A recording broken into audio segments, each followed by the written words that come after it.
Good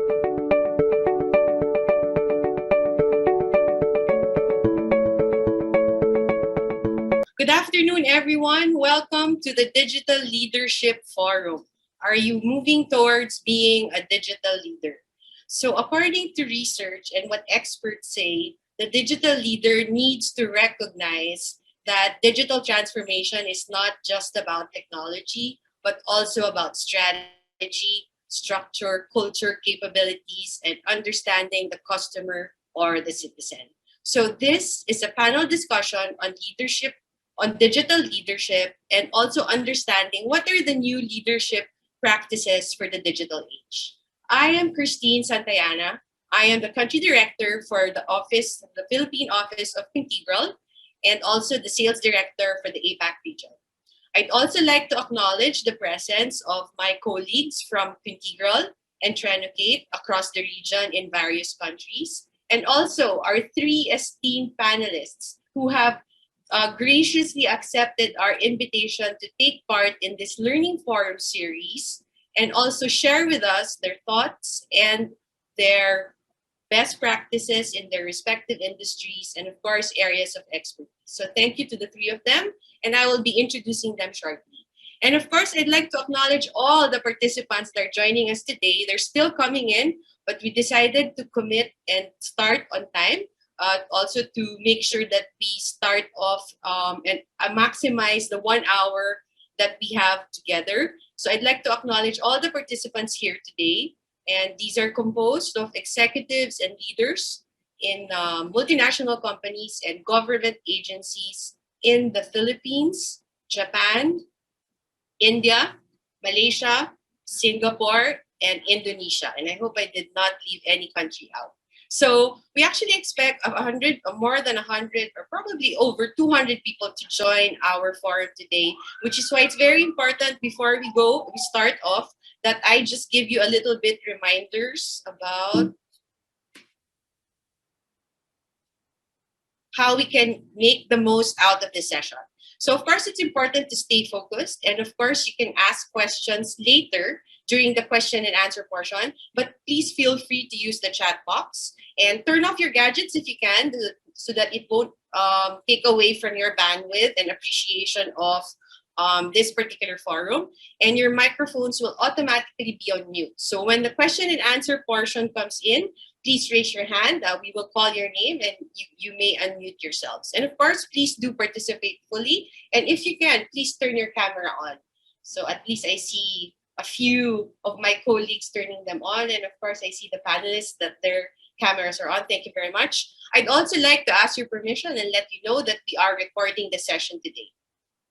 Okay, so I would now go very quickly to the agenda. First of all, we'll have a welcoming remarks from our top management of Trenocate and Quintegral. And then I will quickly introduce our panelists. Each of our panelists, after which will have a spotlight, which means that they will have 10 minutes to freely share their thoughts and their insights on very important points when it comes to digital leadership. And this will happen consecutively, one after the other.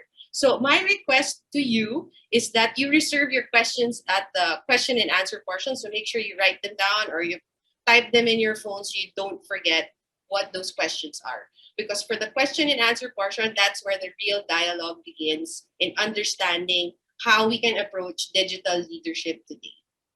Okay, so at this point, I'd like to introduce you to Yuzo Otani, and he is a member of our top management. He's the director of Trenocate Holdings Limited and also a director for Quintegral Limited. Take it away, Yuzo. Thank you, Christine. Thank you for joining.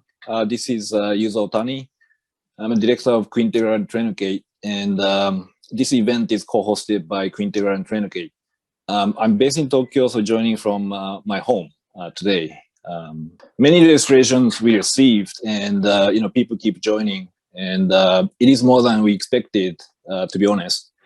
And I believe it's a proof of strong interest in the subject, digital leadership, and also high expectation to what the invited speakers can share with us today.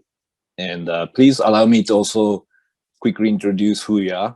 So Quintegral is a company which provides leadership and management trainings and programs representing American Management Association in APJ. To be specific, Singapore, Malaysia, Philippines, Thailand, Indonesia, Vietnam, and Japan. In some other countries in Asia, such as India, we provide our services through our partnership with Trainocate. Trainocate is our parent company focused on IT technical trainings, including project management and IT service management, and partnering with IT giants such as Microsoft, Amazon, Google, Cisco Systems, NetApp, and so on. Trainocate covers 13 countries in Asia, APJ, and United States. So as a group, we could accommodate a broad range of your learning and development needs of your organization and hoping to work with you in the near future. I believe that you could bring back something valuable from the speakers who play important roles in the forefront of digital, AI, HR, L&D fields now. Thank you again for attending. I think let's start the event. Now back to Christine. Thank you. Thank you very much, Yuzo. All right, so here we go. We're ready to start. I would like to present to you, ladies and gentlemen, our esteemed panelists for our forum today. We have subject matter experts from the region who will be sharing with us today their thoughts and their current practices when it comes to digital leadership, of course, in their respective industries and areas of expertise. As you can see, we have one gentleman and two ladies. I would like to actually greet Sharmista and Anshul. Happy International Women's Week today. And of course, since we have Mario, the only gentleman in the panel, I hope they don't mind that Mario goes first. Is that okay? All right. So this is what's going to happen. Just a few reminders. It will be a panel spotlight wherein all three panelists will be presenting for 10 minutes each, and it will happen consecutively. And you will start off with Mario, and he will have 10 minutes. And of course, I will be giving you Mario, and of course, the other two ladies, a gentle reminder, if 2 minutes are left in your presentation, so you can start wrapping them up. We're hoping that you could cover as much as you can when you start your presentation, but of course, we can actually make up for it during the question and answer portion. All right, so here we go. So for our first speaker today, we have our panelists. We have Mario Domingo. He's from the Philippines, and he's, I think, spotlighted now. So you will see him on the top left of your screen. You can wave now, Mario, because I'm going to talk about you first. Your 10 minutes hasn't started yet, so don't worry about that. So, all right, Mario Domingo is from the Philippines, and he's a Group Chief Technology Officer of TriX Asia Pacific, who has a presence in Hong Kong, Manila, Sydney, and Tokyo. He's at the forefront of artificial intelligence and digital transformation consulting work in the Philippines and in the region. He has worked previously on several projects with the Pentagon or the US State Department of Defense. He was the former head of IT transformation strategy and the head of production, design, and creation for Globe Telecom Inc. He's actually a patent holder of Gcash. And for our colleagues who are not from the Philippines, that's a very famous mobile wallet app. And of course, his educational background, he finished a diploma course in AI from MIT Computer Science AI Labs, master's degree in Applied Economics, University of Southern California, master's degrees finance from Rob Marshall School of Business, of course, in USC as well, bachelor's in finance, where he finished as cum laude, and major in business administration, USC as well. So Mario, you can thank me later. I did not mention the years. So, of course, I'd also like to use this opportunity to tell you also that he has a book right now, Where Innovation Begins, and that's the link that you can see on the slide. I think I'm good. So, Mario, ladies and gentlemen, Mario Domingo, and have fun with your spotlight presentation. Thank you, Christine. Sandra, if you could go to my slides. So my idea is to try to go through my slides relatively quickly. And then from there, you could probably take some notes. You can ask me more. I have a lot of content related to digital leadership and digital transformation. Of all the things that Christine mentioned, I think I'd like to put your focus on basically three key points, right? So I led several digital transformation initiatives at Globe, I was there in a lot of our programs together across the team, the Globe team. Were the ones that started and eventually regained market share leadership in the Philippines mobile telecommunications market. The second is a transformation for a wildly successful digital transformation of an energy company, also in the Philippines, with basically power plants across the nation. And now today I am group CTO for a alternative trading, or you can call it stock exchanges in Akasaka in Japan, as well as in Sydney, where we are a full listing exchange. And so when I speak of digital leadership, I don't speak only from the concepts and the theories that I teach. I also speak from experience. So sometimes they may not line up exactly to the book, but all I can go back to is experience, right? So let's go to the next slide, please. I just have something like 5 slides or 6 slides. So really it's that. There are many factors that makes for successful digital transformation, but that I'd like to focus a little bit less on that. You can ask me questions if you wish. I want to focus on one of those success factors, and that is ensuring that you commit the right digital leadership, and that starts from the CEO all the way to the middle management. A study that conducted by one of my partners when I did one of the transformation Boston Consulting Group advocates heavily that if digital transformation, especially in the early stages, is over delegated down or delegated worse, if it's delegated to IT, their studies indicate that it has a high risk of failure. A lot of companies fail. And so digital leadership is important. So it's important to point out, however, that I believe this is also a construct from Sloan School of Management in Harvard, that actually the digital competencies that are required to help usher digital transformation for your enterprise is pretty common to the same competencies that you look for in any leader that joins your organization or is part. So these are the ability to influence others through motivation and inspiration, right? And various other capabilities. It's about transparency in order to build good integrity between them. It's about taking risks, which can be very difficult in today's day of sophistication. There needs to be strong values and ethics that back this leader. They have to be decisive. They can't just procrastinate on decision.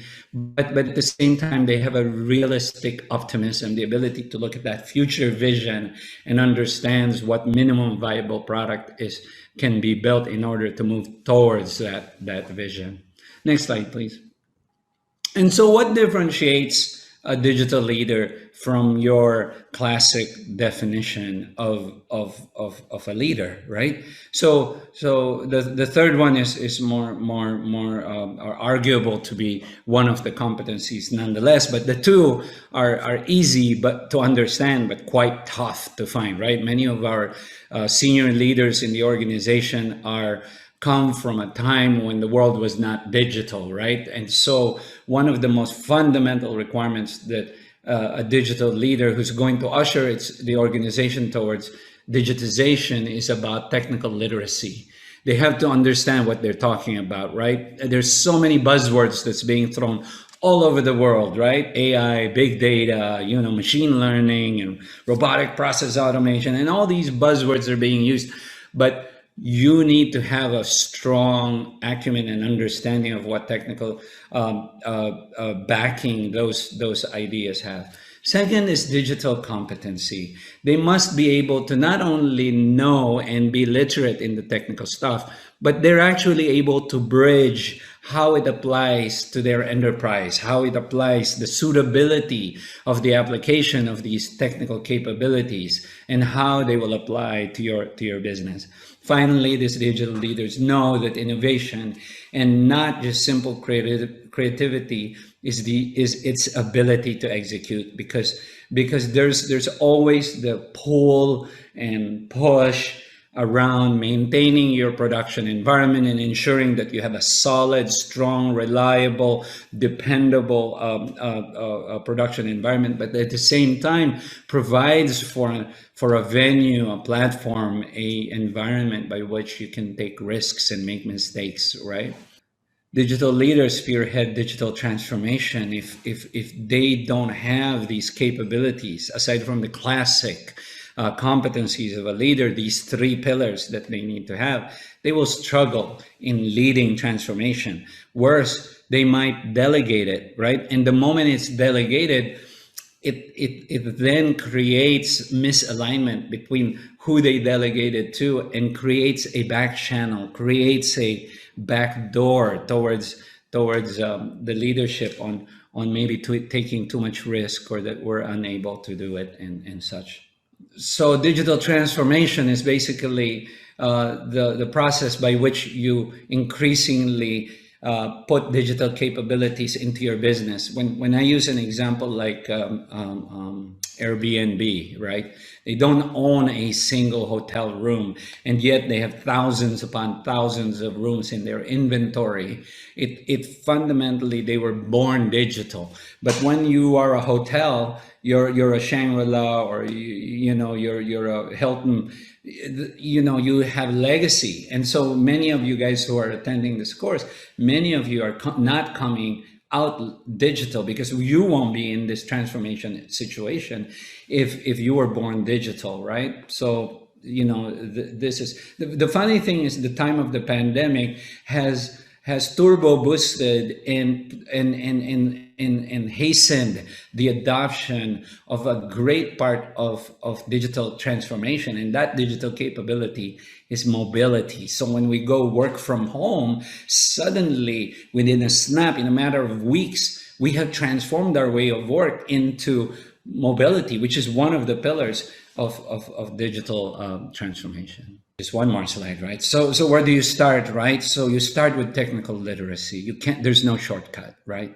You can't fake this. You can't BS yourself through technical literacy, because the future, can you imagine an Elon Musk trying to BS his way through solar technology? Can you imagine a Steve Jobs trying to be as himself around mobile phones or the use of PCs, right?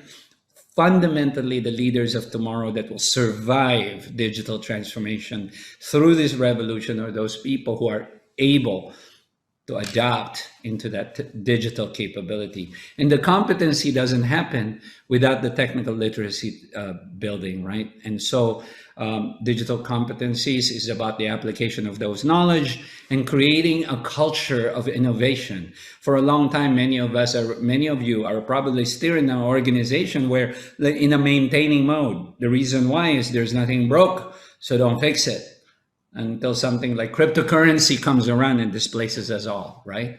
So these are the three main capabilities you need to start with. Consult your Quintegral representatives. I think they would have a good idea on how to get you there. Thank you. That's my 10 minutes, I believe. I may have gone over. Please feel free to ask questions. You just made it just in time, Mario. Thank you very much. I appreciated your presentation. I think this particular last slide that you showed, where do you start, is the question, the most important question that people are asking today. Thanks, Mario. So we'll move on to our second panelist. And from the Philippines, we are going to India. And I would like to introduce to you Anshul Verma.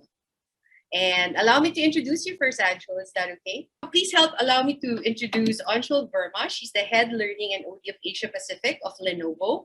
And she's a pioneer, a talent leader, a coach, a game changer, and a strategist with close to 20 years of experience from Strathclyde Graduate Business School in the UK. And currently, she holds the position that I just mentioned, Asia Pacific Learning and OD Leader for Lenovo. The wide experience that she has cuts across corporate management, across banking, IT sector, and human relief and welfare in the area of marketing and management in the UK and the India business world. Anshul embarked on her professional path as a business analyst at Standard Chartered Bank in London And having worked in the international arena, she emerged to work in India with Reebok, Citigroup, across FMCG, banking, IT, and human relief and welfare in the areas of marketing and project management. Her natural collaborative management style, with a strong results based strategic focus with a diverse industry experience, allows her to make significant contributions to revenue, performance, and profit improvement, building new opportunities to improve financial results, lead and define projects in her different roles in the past. Before I turn you over to her, she will present in the areas of digital leadership and the culture of innovation, and of course, understanding the capabilities of the organization. All right, Anshul, welcome. So thank you so much for that introduction. And also so happy that Mario's already set a context to this panel discussion or this whole platform, where we are all practitioners and here to talk about the most, I would say, the most popular and also the most real journey that all organizations are today taking towards digitization. I think, first of all, I'd like to just define digital. What does it mean? Because it can mean so many different things for different organizations. I think coming from an HR consulting background, I do realize that even through different industries and sectors, digital can really be different journeys, and they can be at different stages of digitizations that they take pretty much post-COVID, and we are all in a journey. So for me personally, being digital would mean being able to leverage your people, processes, and technologies to achieve a customer-led and data-driven business outcomes. I think very simple. And each one of us, wherever we're placed, whether it's in different functions or, we come from the L&D function, we're all trying to do that. That how do you fit in this whole piece of digital transformation? I would never want to. I mean, a few years back, I was on a certain, a forum like this, and we called it digital disruption. And I just thought that disruption is very negative. Why do we want to call it disruption? I thought it was progressive. I think we're moving. And thanks to COVID-19, it has really fastened the pace. I mean, today, the speed that we have, we all say we've accelerated our speed a few years, if not a decade, but at least we are 5 years ahead of what we were thinking as strategy for digital. So coming to my two focus areas, which is what do we really mean by digital leader, digital organization? So for me to succeed in this digital era, organizations will need a changed workforce. Well, COVID has done that to us. We are today, even in our organization, talking about that, first of all, before we talk about digital leadership, what about the organization, right? What about how are we enabling digital leadership through a changed workforce? So I would really say, what do I mean by changed workforce, new ways of operating, and a shift in leadership? Now, of course, the latter is the most important for this discussion. But I would like to talk about the other two very briefly, which says we're moving towards a fluid workforce. We were earlier just designing in our mind, conceptualizing a fluid workforce for IT companies, but today it's a reality. We are looking at workforce, workspace, and work generally in different dimensions. When I mean a fluid workforce, we're really looking at, do we have an appropriate talent mix? Shift from process oriented to more outcome orientation. Right people in the right jobs has always been the mantra to success. But nevertheless, strong facilitation and non-traditional career paths is the way ahead.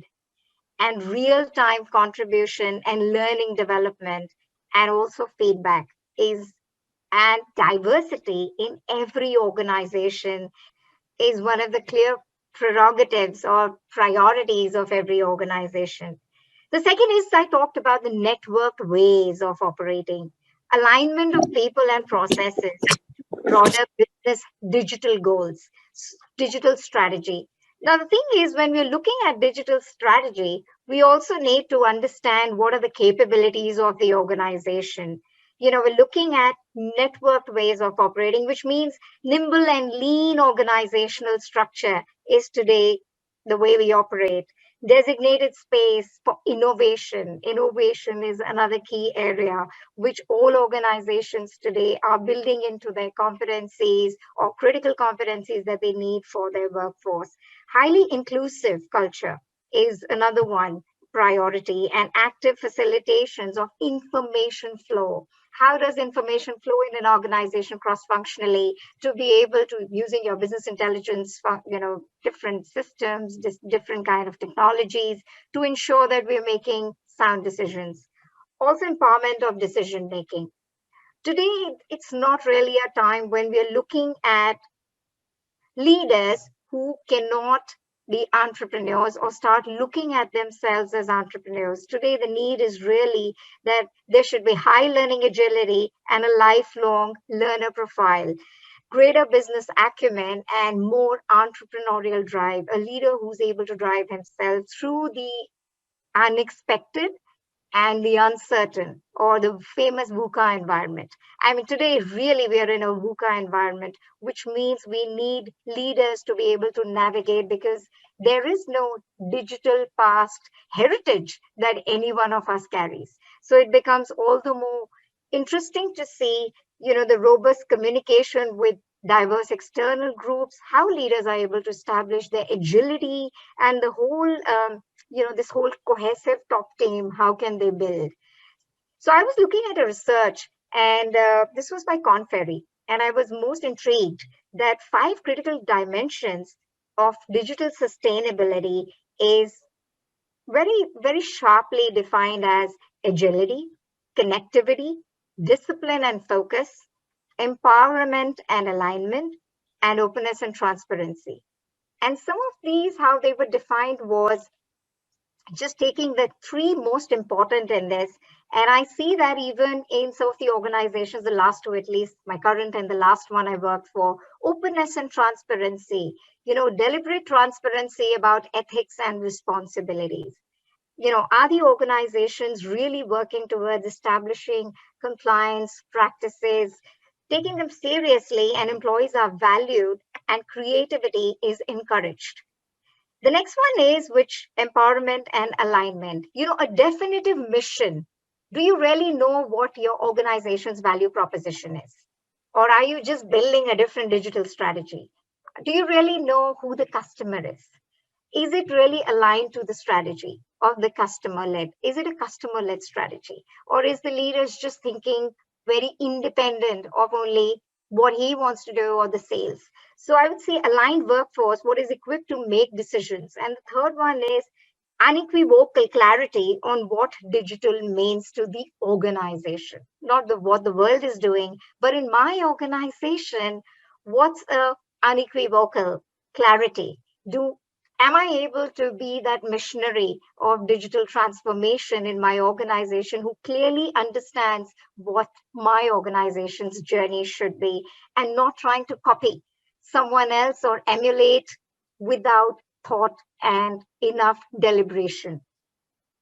So if we have to look at continual transformation in our organizations, I saw this research and I was most intrigued that the highest performing digital leaders, and this completely aligns with some of the things Mario shared, are people who can manage ambiguity, who have adaptability, who have who can cultivate innovation, who have emotional intelligence, change agility, and engagement and persuasion. So I would say around the critical 5 dimensions that I shared, some of these completely align, of the traits and competencies that are required for high performing digital leaders today. Well, do we have them ready made? The answer is no. Do we need to build them all from scratch? Not really. We can look at some parts called traits, competencies, and drivers of our existing workforce. Do we have to completely change and, completely change our workforce? The answer is no. Obviously, we can't displace people. The idea is we start from where it is and look for some of these traits which you will see, which are curiosity. Do you really see curiosity? Do you see risk taking? And again, this completely weaves in with what Mario was sharing in his slides very briefly: adaptability and tolerance of ambiguity. So if you see these traits in your existing workforce, I think that's where, when we look at technical literacy, that's something which we add as a layer to them. And some of the competencies that I have seen is innovation is the most, I would say, difficult to sometimes develop in people and not easy to find. But we can create a culture, we can create stuff around in our organizations to encourage them to be innovators. Strategic thinking is another one, which is a very critical competency. And we see that that's hard to develop sometimes. So these are some of the ones, besides the others, which come out of the traits, which is result orientation and engage and inspire and all of that, that we can actually focus more on how we can use different learning landscapes to build the learning culture. Now, there are so many learning landscapes. I mean, I'm sure we have no dearth. We are spoiled for choices today in terms of learning landscape. I mean, when I was obviously a young executive and wouldn't like to give away my age, I don't think I had so many options. And today, when we look at it, every organization starts their journey from embedded learning journey, LMS, and then moves to some more sophisticated stuff. And today the world is talking about micro learning, shift from macro to micro learning. And how do I digitize my leaders? How do I develop them really at a faster pace by using micro learning? In simple words, not using too much jargon, macro is I want to learn something good today. And micro is I need this. Where can I find it? Or I need to learn this now. Can it come on my mobile so that I can quickly flip it? So I think this whole shift of how do you develop digital leadership is that it starts very early. Am I really having those learning experience platforms in the organization besides the program delivery, which are our traditional ways? And we don't really need to give them away. Also, the micro learning platforms, there's so many available. And content libraries is another traditional way, which I think I've seen its efficacy in the last two organizations that I've worked for, LMSs and Skillsoft and all of this. But the answer today is, how do I blend these? I'm spoiled for choices. How do I blend the learning landscape, the new learning landscape options, to obviously really drive the customer-led strategy and drive business revenue basis where my organization is? So I would really say understanding the capabilities of the organization and the curve where we are as an organization is really critical to using, whether you want to use assessment, VR, or development tools, you want to use content libraries, you want to do micro learning platforms, whatever it is. But is it really relevant in the context of where my organization is and where my leaders and my managers are to be able to use some of this? I would like to, share with you a very interesting research. They said that, in the earlier times, an average learner spent X number of hours in a year on their self-development. Today, the same learner is impatient, overwhelmed, distracted, and is only spending 1% or 24 minutes per week on their self-development. And on an average, it's 1% of what it was earlier. So the attention span has become so small today for the learner that it becomes more challenging today for L&D leaders, for business leaders to be able to carve out these development journeys and choose these learning landscape options to be able to create that bite-sized, quick bullet learning, which would be penetrative and create and obviously satisfy those critical competencies which the business needs for it to be successful and drive revenue growth or high revenue growth. Yeah. Thank you very much, Anushul. I'd like to give you an opportunity to wrap up if you wish. I think I'm good. I would probably look at some questions, which would be nice. Later. All right. Thank you very much, Anushul. I think that was a very heartfelt presentation. I actually appreciated the 5 qualities that you shared that is important for a digital leader to embody today, and also how important it is to increase also the leadership quotient and agility of an organization as they undergo digital transformation. We're lucky that we have. Thank you very much, Anshul. We're lucky we have Sharmista back. She had some connectivity problems earlier, and we'd like to give her an opportunity again to give us her spotlight presentation. And I think she's here. Oh, is she spotlighted already? Ops team, there you go. Sharmista Mitra. And just give me a few minutes to do so, Sharmista, before you go on to your spotlight. Sharmista has at least 25 years of experience in FMCG, IT consulting, manufacturing, financial services industries. She currently works as Senior Vice President for HR and is the Chief Learning Officer of Axis Bank and also the head of OT. And recently, she has been accorded and awarded as the Chief Learning Officer of the Year by Business World and People. So congratulations on that one, Sharmista. And in terms of career brief, she had experience with Tata Unisys, Hindustan Unilever, HR process and transformation and change management work at Coca-Cola. She also worked with Samsung SWA regional headquarters and also is the VP HR Board of Director of Mahindra Two-Wheelers. In terms of areas of business expertise, Sharmista actually has covered the areas of business management, operations and people management, customer service, sales management, and business process transformation.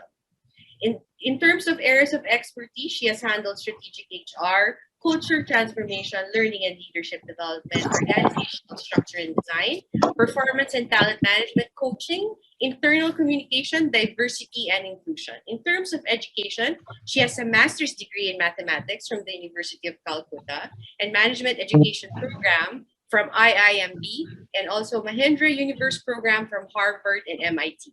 She's also, this is very interesting to me, an NLP practitioner from Stanford, USA, MBTI, Executive Coaching, Situational Leadership, Six Sigma Green Belt certified, and of course, Global Cross-Cultural Competence. Of course, among her many special interests, she's also a member of Women Leadership Forums.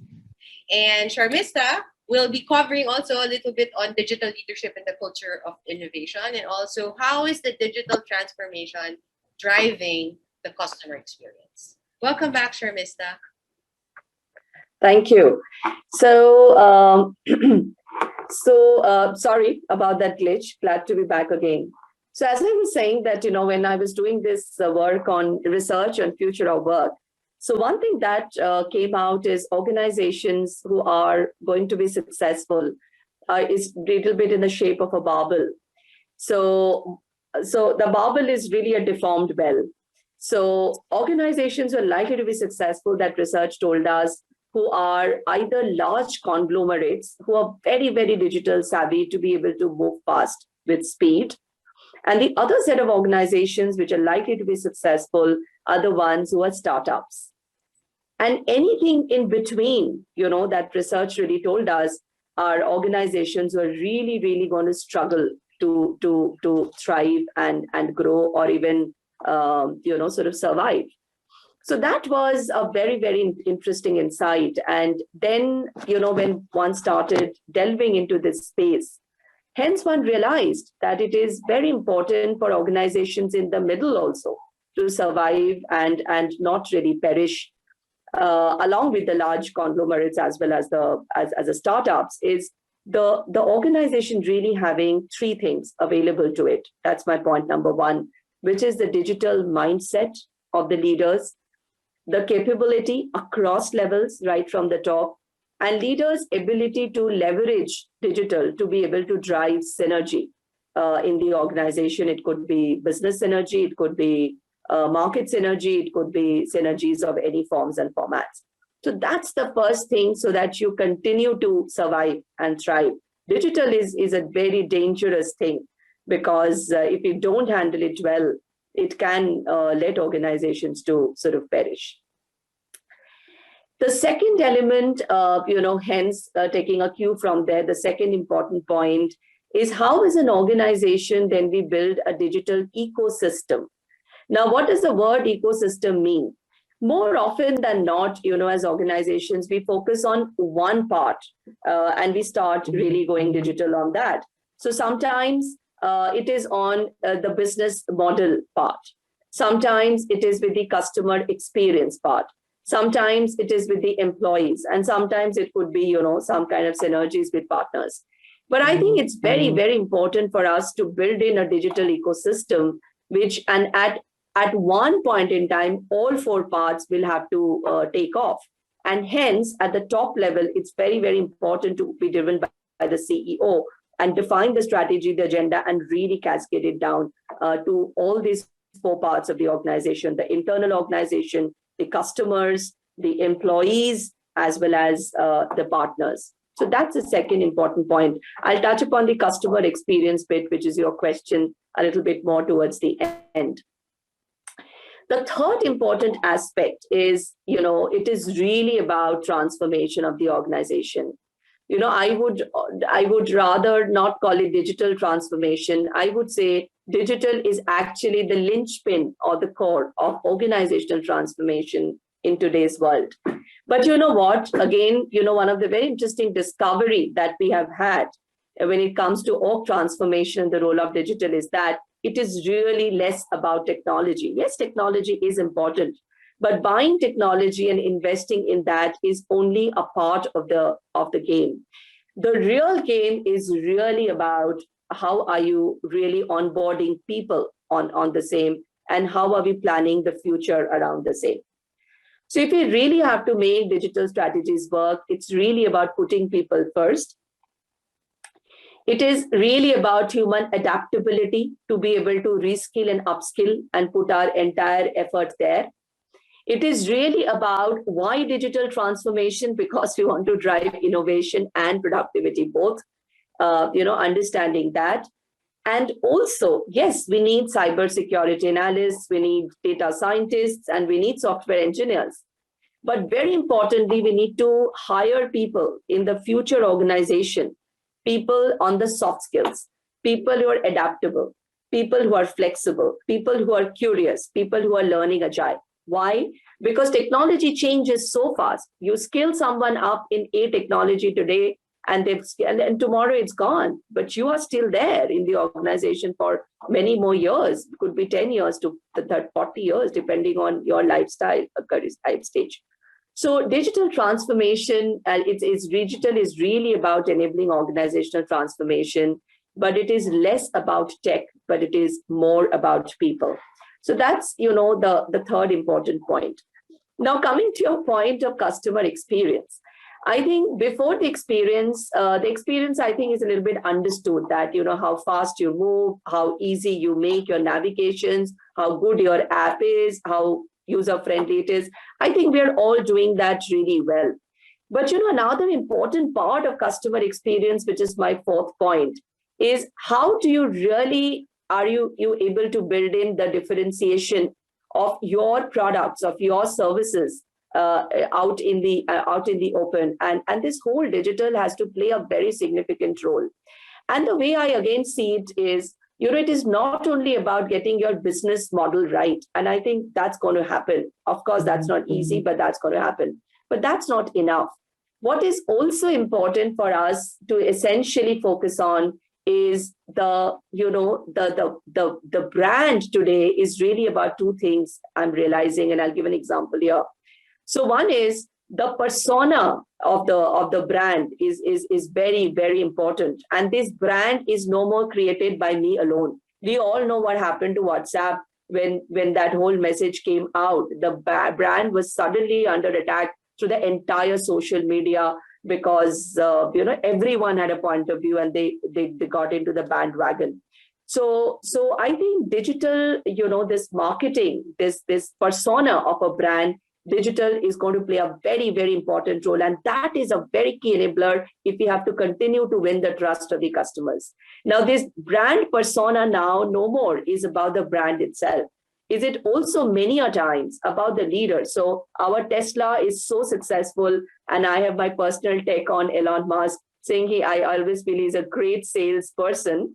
His cars possibly take 5 years to really hit the market from the time that he announces it's going to be. But I think he has created such an amazing persona, a digital persona, that itself is helping the brand to gain its trust and customer to have at least a waiting for the experience. And I saw that even in India, Anand Mahindra, so the company that I work for, before I joined Axis, just by his own Twitter, presence, I think we generated billions of dollars of revenue just because he managed his Twitter account well. And he also built not only customer experience, but employee experience, because employee experience is customer experience is an outcome of employee experience. Because whenever, there was some some oil issue or some regulatory issues, the government policies coming in, employees actually would go on to Anand's Twitter or the Twitter of our then MD and would get their comfort and confidence in which direction is the company moving. So gone are those days when, the town halls will happen for some communication to happen because some external market changes happen. So the customer experience is hence, in my view, a lot about winning trust today. And other than the basics, and that will come, digital will play a very, very big role in the brand persona creation, as well as leaders who are really in the forefront of creating that customer trust, and which also has to then match with the experience with respect to the other things that we do. So that's my fourth point. My final point on this is, but if you do all of these digital, a lot of it is also about data and analytics and insights, because innovation, what we may like to believe, again rests on two pillars. So one pillar is really about the organizational culture, that are we being able to fail fast? Are we being, and if we don't have the capacity to fail fast, we will succeed very slowly. So our data and our insights in pockets where we will apply this innovation to fail fast, the insights of the market, the consumer, people, products, services, all these, how do we bring into fore to really drive innovation? It's becoming an enabler for innovation, and data is becoming a very, very important aspect. And then, of course, as I talked about, the data analytics and insights should also help us not only drive innovation, fail fast and or fail or succeed fast and then scale up, and also, bring in synergy, which is in the entire ecosystem. So these are, to summarize, my 5 key points. So digital is really about staking a claim in the barbell economy. Digital is really about an ecosystem, all 4 levers of organization, customers, people, and partners coming in through. Digital is really about not technology alone. It is a lot about people and their soft skills of being curious and other things. Digital is really about customer experience and bringing trust to the brand persona, and the leader's persona is going to be leading it. And it is also a lot about, if you have to drive innovation, about data analytics and insights. So it's really going to be, and it has always become all-encompassing in our lives. So that's my take on the role of digital leadership of organization in today's world.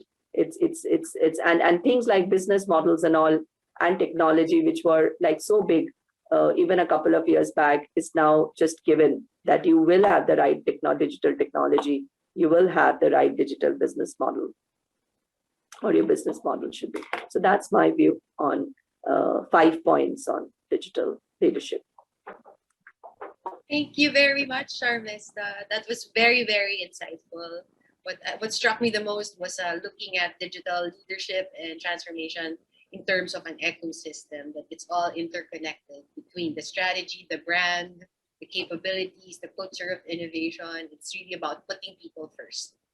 And now we're done with the panelist spotlight. So thank you very much to our 3 esteemed panelists.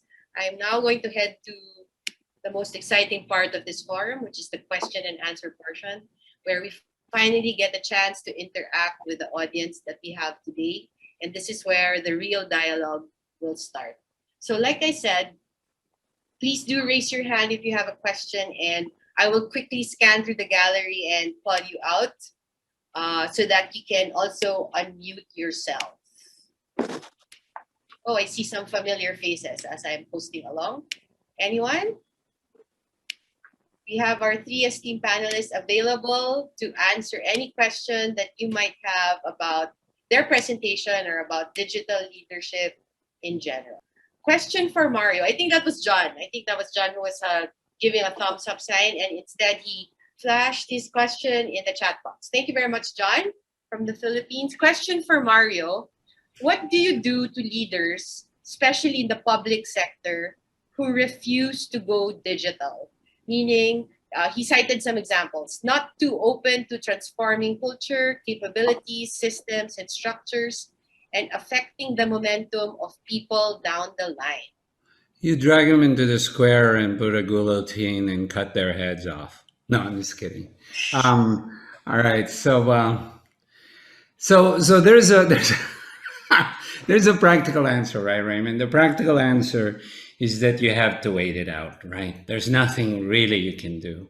Eventually, the need will rear itself. It will require them, and there would be a come a time, a realization where they realize a different kind of leadership is required at that point.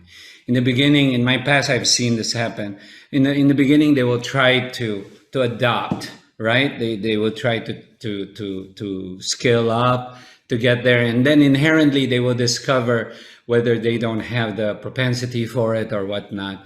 In the end, Raymond, what's going to happen is the need will overtake the situation, and eventually you'll find yourself with a new leader who will be willing to go digital.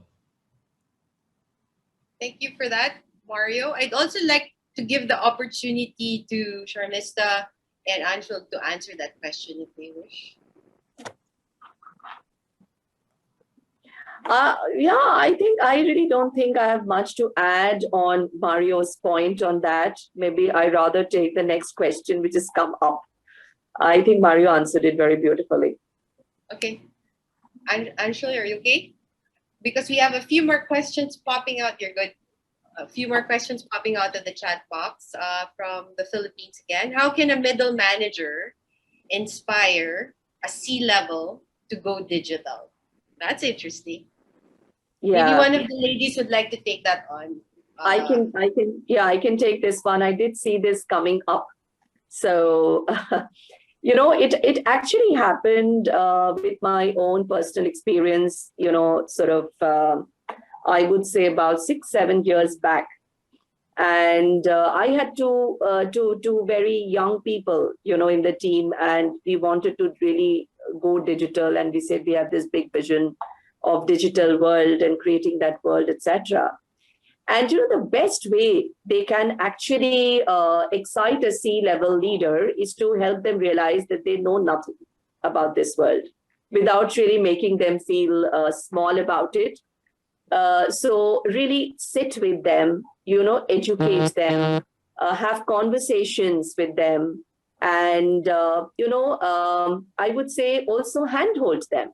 So I remember when we were running this campaign in our erstwhile organization, where we wanted to take the brand to every home in India, and digital media was one of our very, very important campaign through our brand ambassadors.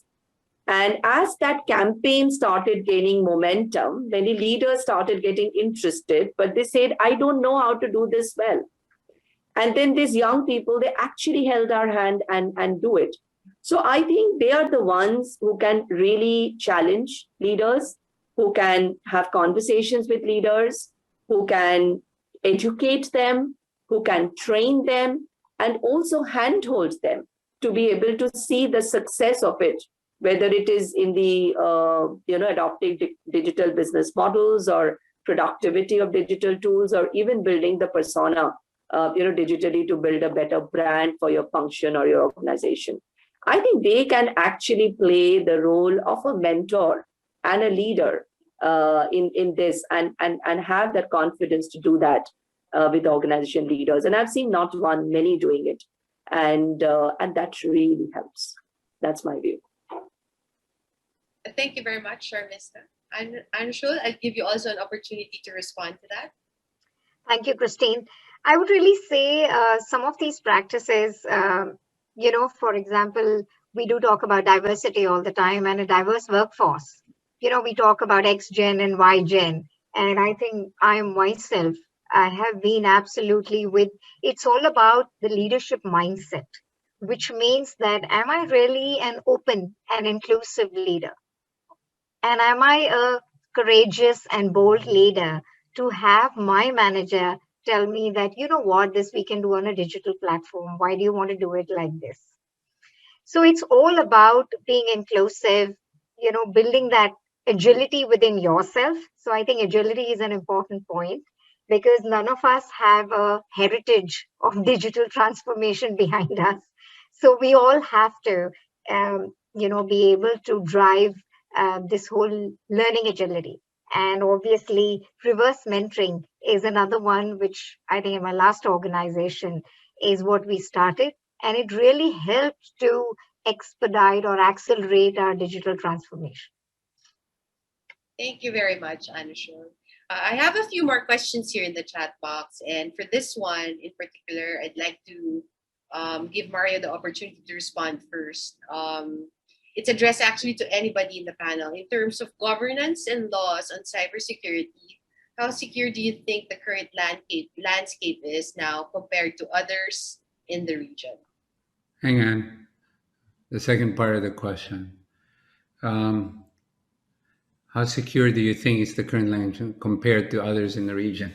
So I don't know too much about the other countries. The other countries that I'm very familiar with is Japan does a great job, Korea, South Korea does a great job, Singapore does an excellent job, Malaysia does a great job.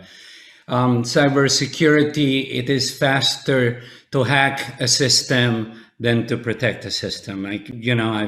I work in the field of AI. I can probably hack a system in under 3 hours, but of course that's criminal, right? So that's going to keep you from doing it, right? So if you want to be safe, don't have a mobile phone, don't have an internet connection, do not have any operating system, don't upgrade them. Don't use a laptop, use a typewriter. I heard there was such a device somewhere. So that's, but if you're afraid of cybersecurity, you have two options. You have to unplug from the grid while the rest of the world passes you by, or you have to keep abreast with cybersecurity and data privacy. And so it's not easy. It's a big job. It's very tough. So Marge, it's scary. It's the number one reason that keeps CIOs, CTOs awake at night. But you have to deal with it. It's similar to if you don't want to get run over, then don't go outside your house, right? Because there's always a risk something might run you over, right? So I hope that answers that question. All right. Thank you very much, Mario. There's actually a lot more questions, and I'd like to move on to the next one. Question for anyone in the panel. Digitalization hinges a lot on infrastructure available. What is your advice for digital leaders who gets frustrated, and she's saying it's not her, with limitations on infrastructure as this is so out of our control? It seems to be a people question too, or an emotional intelligence question with regards to the many changes that we face as we go digital. Any one of the ladies would like to take this on? We would love to hear from you as well.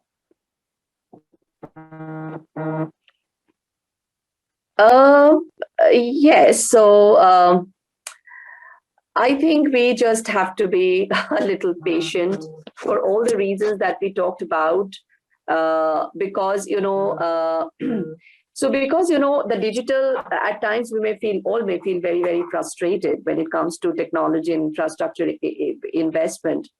But I think where we really, really need to be a little bit more, two things. I think one is when we take decisions. I think the decision making has to be very integrated when we make a tech choice. Many a times we decide to invest in a technology A in function A and a technology B in function B.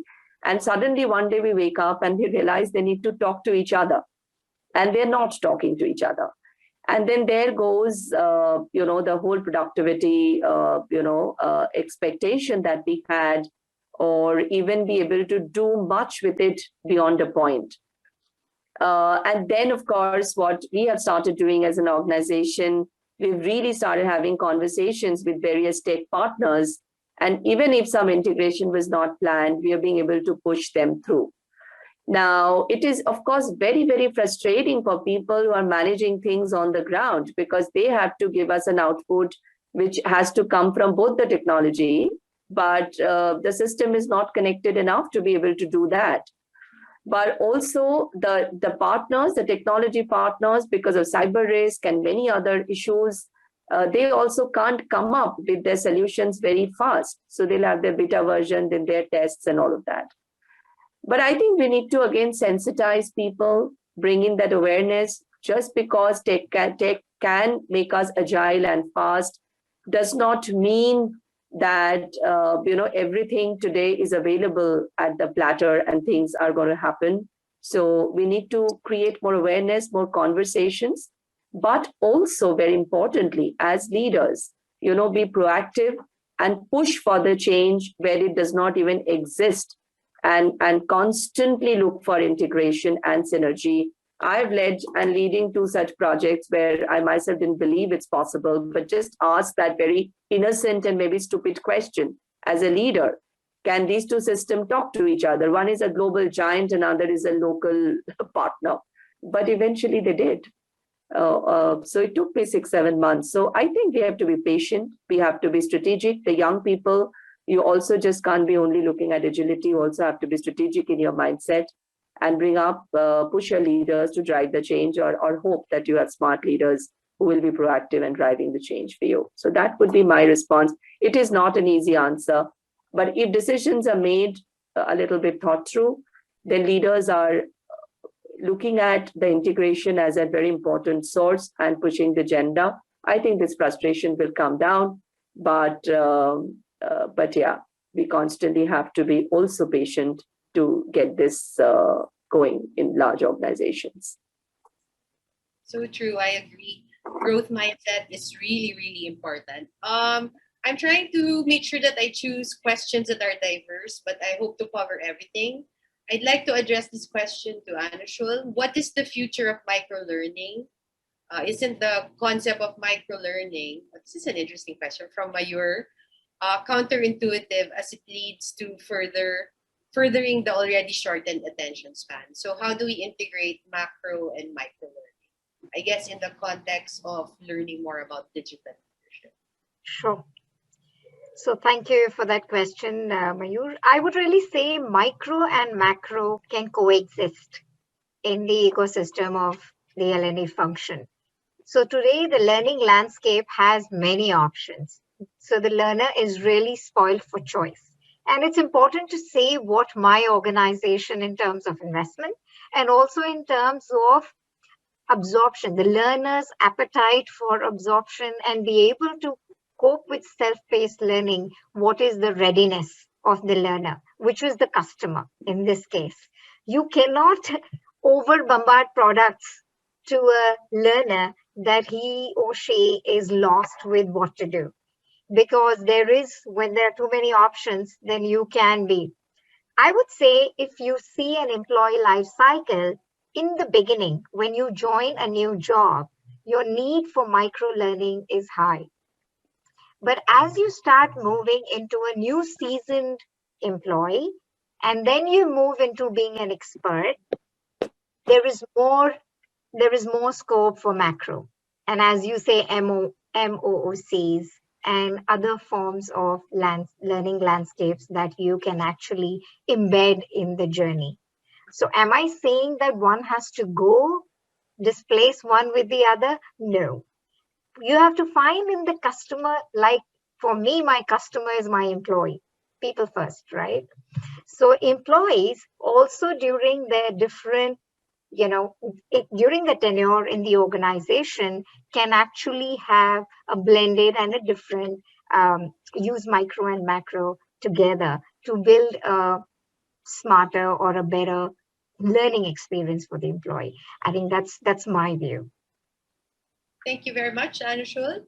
This was for Mario from Joanna. You mentioned about technical literacy. What references or resources can you recommend for those who really do not have the background, and where is the best place to start? Good question. Oh, very good question. Start with your cell phone.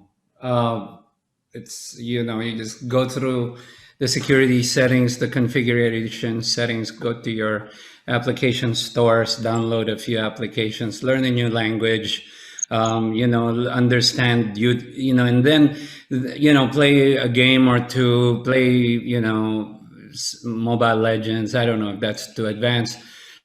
Chess.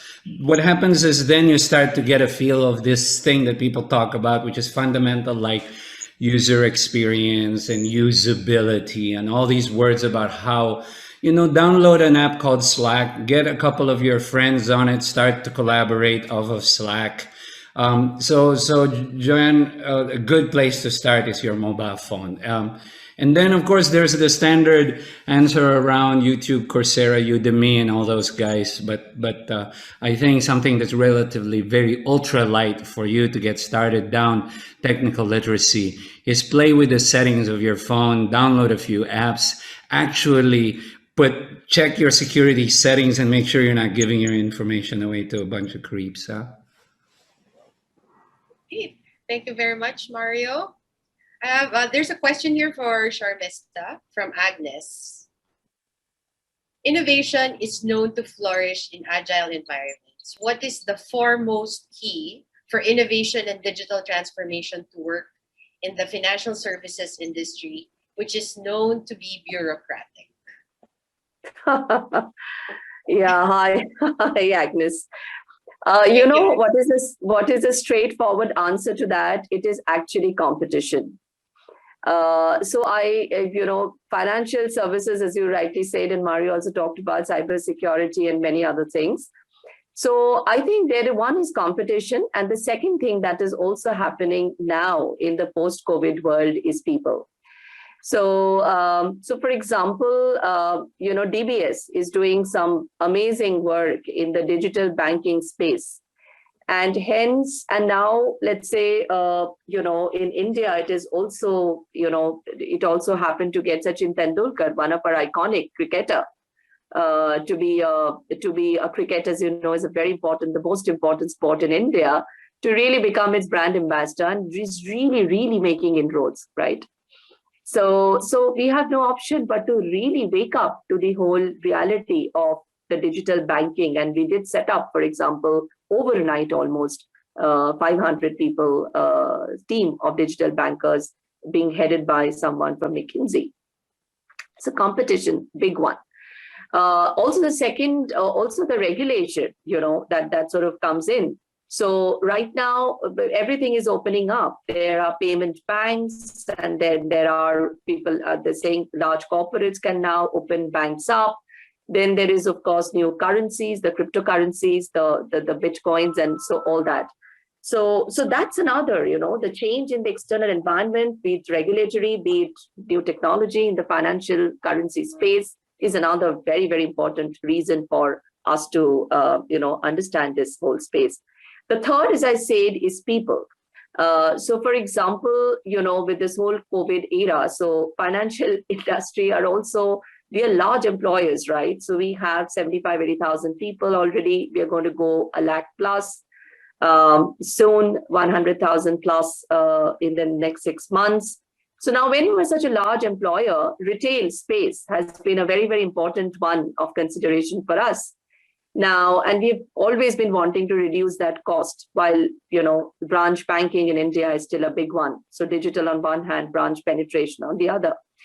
So we seized this opportunity And we are really looking at the hybrid model, the gig worker model, and all of that in a big way, so that we don't have to invest in retail spaces over the next 5 years, and also offer an amazing working experience, which in a bureaucratic world, pre-COVID world, was slightly harder. But now we are seizing the opportunity to give amazing people experiences to people, as well as cutting down costs for organizations. So I would say these four factors: competition, changing in the external market, cost cutting, as well as employee experience. The last two have emerged very recently, are four reasons where digital can enable us in a big way. Thank you very much, Sharmista. I actually have a few more questions here, and I just made a quick time check. We are already around 15 minutes beyond our agreed time. And I just wanted to take on two more questions, and we would actually understand for our colleagues who need to go because of other previous engagements that you can actually go ahead. And thank you for joining us. But I just wanted to cover a few more questions. I hope you don't mind. Actually, I have a few more, but let me just choose something that all three of them can answer. Hold on. Oh, maybe the two. Maybe Andrew Scholl can take this. How can we empower Christine, women? I can't hear you. Oh, thank you. Thank you. Can you hear me now? This is for Anu Scholl. How can we empower women to be digitally equipped, to have a voice, to inspire co-workers to go digital, especially those who are stuck on being traditional? I had mentioned in my presentation that diversity is one of the focus areas for a digital, in the digital era, if an organization is looking at transformation. And for us, in our organization, women is the first diverse group that we are looking at.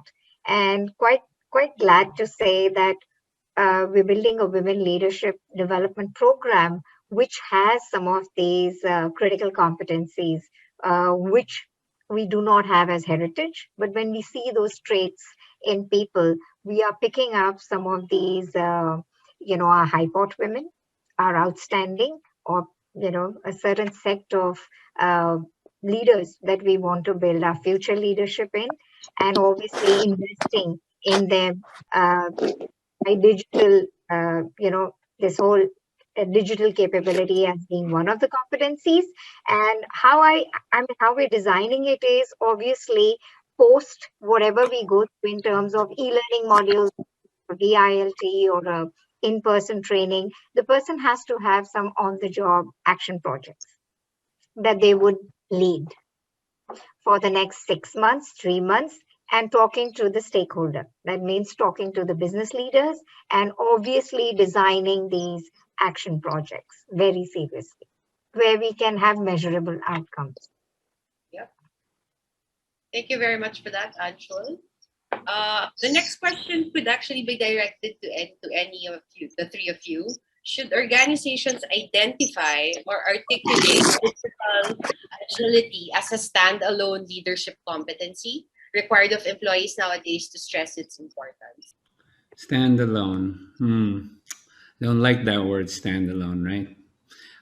But it's important. It's a pillar, but I don't like that word standalone. Look, technology won't work without agility. Agility won't work without technology and all of the other competencies that goes together.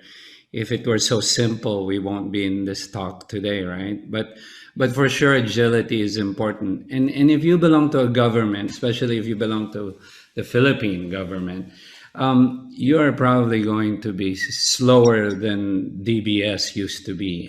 But yet, DBS was able to find a way to transform and become an example of what technology and digitization and managing change can mean to your organization, right? If you're a bank or any business for that matter. But yes, agility is very important. You just have to make sure that you have the rest of the other competencies. I mean, it was mentioned by the ladies, right? The ability to, and it's in this thread of questions around ability to manage through change. Change is hard, right? I don't like change, but we have to figure out a way how we build change management for our leadership and for our line. And that's part of agility. Thank you very much, Mario. I'd like to give Sharmista and Anushul also an opportunity to answer this question. So coming back to the question, I completely agree with Mario's views that it of course has to have its own place, but it of course in tandem with so we, for example, are defining our leadership framework. So where we are talking about value-based leadership, everyday leadership, digital and data leadership, along with the competency of shaping the future, as well as leading to sustainable behaviors. So for me, yet it has to stand out, but a part of the whole. So we are definitely calling it out as 1 out of 5. Yeah. Thank you, Sharmista. Anushul, your turn. As we this is the last question. So I think I also agree that digital is only one of the various competencies. It doesn't work if I'm not inclusive. It cannot work if you don't have innovation. What are you going to do with standalone digital capabilities? So there are many competencies and skills and traits which actually they have to work together for digital transformation to happen. So just technical expertise or functional expertise alone cannot work. So just defining digital capability, what does digital capability define as for an organization would be very critical, which would be directly, there would be a directly linkage to what's their mission, vision, purpose, and business strategy, and also their operating model. So. All right. Thank you very much. I know that we have gone over time, and I wanted to communicate our deepest appreciation for our 3 panelists. First of all, Karmishta, thank you very much. Thank you very much, Anushul. And thank you very much, Mario, for gracing our forum and sharing your insights and your experiences. And I'm sure from our participants and delegates from all of the countries appreciated the exchange of information, dialogue, and the learnings today. And of course, before we go, we'd actually love to hear your feedback. So we're going to flash a QR code. And should you have any inquiries to find out more or to talk to any of our panelists to get more information, please go ahead and email us at solution@quintegral.com. And this, of course, thank you very much for attending, everyone. I hope you found this forum very insightful. And here is the QR code. And you can use your phone to scan it, and it will lead to the evaluation form. Thank you, everyone, and we'll see you in the next forum. Thank you.